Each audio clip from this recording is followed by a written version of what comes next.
Hello everyone, welcome back to the channel. In today's video, I will show you how to connect Gmail to Claude AI in 2026. For that, first of all, you need to come here on Claude AI.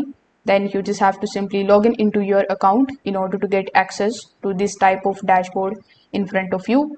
Now, when you are here, the very first thing that you need to make sure of is the subscription or workspace plan if integrations are required for the connected applications.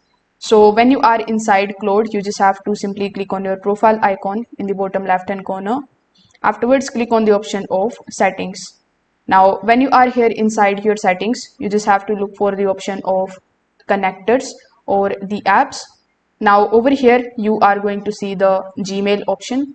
So when you click on the drop down menu right next to it, you will either be able to remove the account or you will be able to view more details.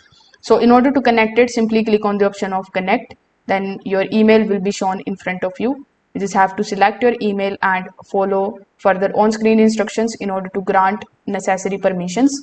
And once it is connected successfully, all of your connections will be visible over here inside your Claude settings. So if this video helped you out, make sure that you like this video and subscribe to the channel. Thanks for watching.